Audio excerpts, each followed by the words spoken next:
Hey guys, Trevor with Shadow Systems, Technical Tuesday. We're out at the range, and I realized we've never done a side-by-side to show you how other subcompacts that are in our archive actually compare to the CR920.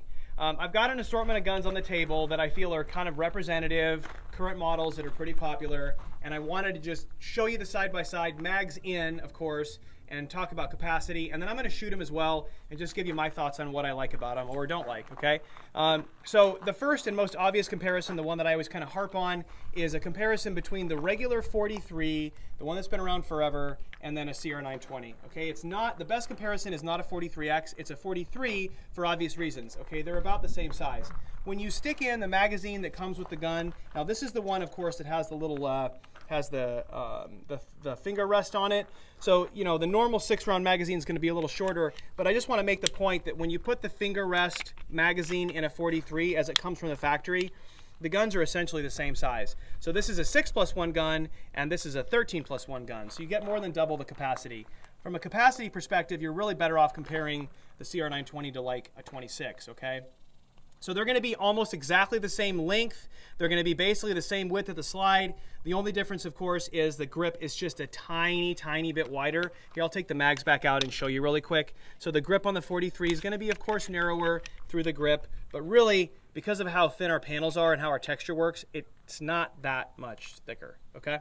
All right, so that's your 43, old school 43 versus a CR920, okay? All right, I'm going to put the Hellcat mag in. This is probably the closest approximation in terms of size. So this is a 13+1 Hellcat magazine and a 13+1 CR920. All right, if you put them at the muzzle, you'll notice that the Hellcat's a little bit smaller. It's probably like about a ½ inch shorter. At the grip, though, they're going to be a little taller in the back, and then they're going to be like almost exactly the same height in the front. Okay, so 13+1 versus 13+1, Hellcat versus Shadow Systems CR920, okay?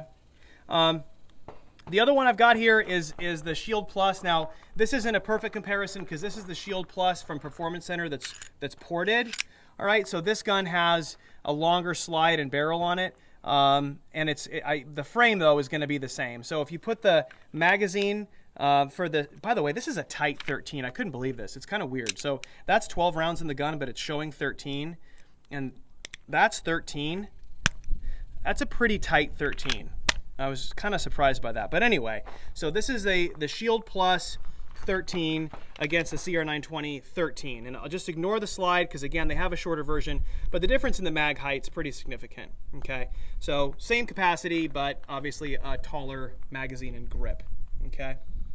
The last one, I guess, would be the Max 9. Kind of a cool gun. It's just pretty chunky looking. But you put it, I don't have the high cap mag that it comes with.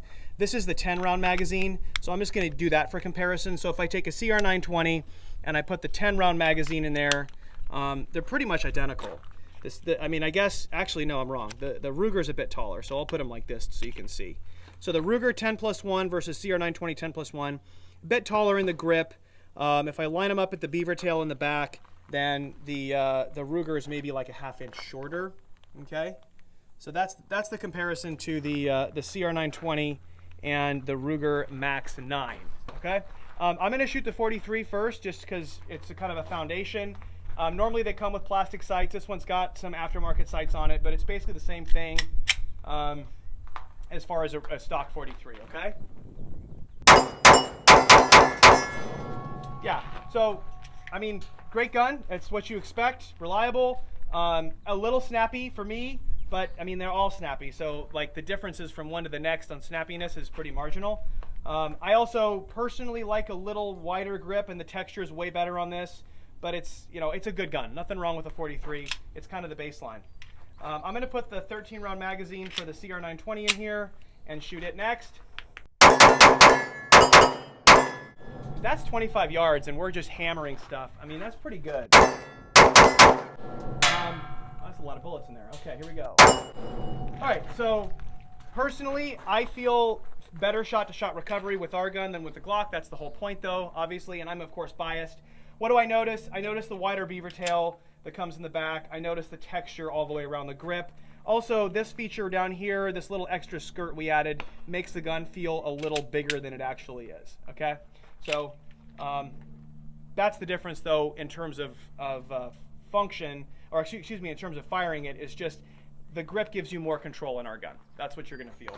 I think Springfield did a really good job on the texture here. It's not quite as aggressive as ours, but it feels pretty good. It's better than the Glock, in my opinion.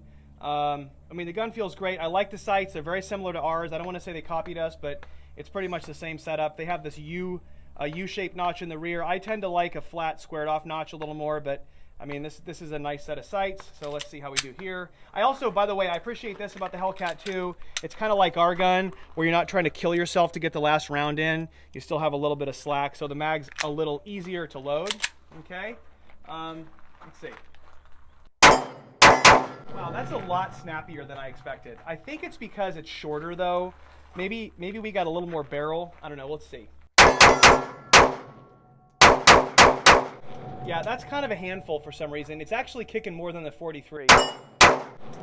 I would say that from the firing experience is actually worse on that than on the 43. And I don't really, I'd have to sit down and try to figure out why, but it just doesn't, it seems a little more out of control than the 43 did, okay?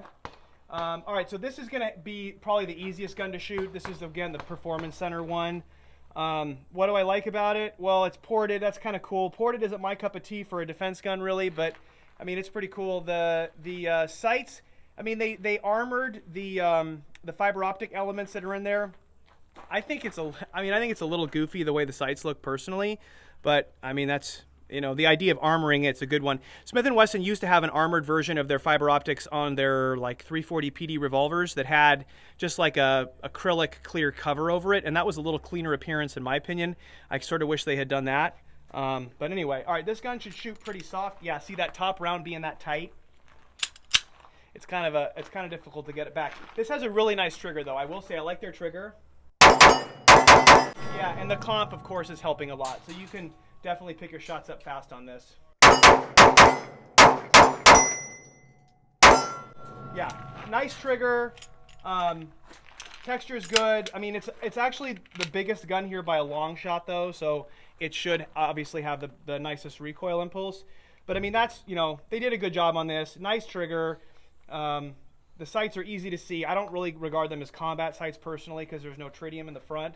But I know that, I'm sure, I don't know, but I'm sure they have like a conventional offering that's smaller, that's more combat oriented. Okay, cool. I haven't spent a lot of time with this gun. So this is the Ruger Max 9. It's real chunky, kind of, you know, like it's very blocky from the side. I actually don't know if it's really wider. Yeah, it looks a bit wider. So that's actually kind of a trade-off too. All the other ones are pretty much the same width, but this one's a bit chunkier. They did a nice job on the sight. They've got kind of a you know, dual tritium and fiber optic front sight and a blacked out rear, which again is becoming more common. Trigger pull's kind of long, and this is a 10 round magazine, so it's going to be a little shorter. And let's see what we got. Yeah, it's kind of a handful. Man.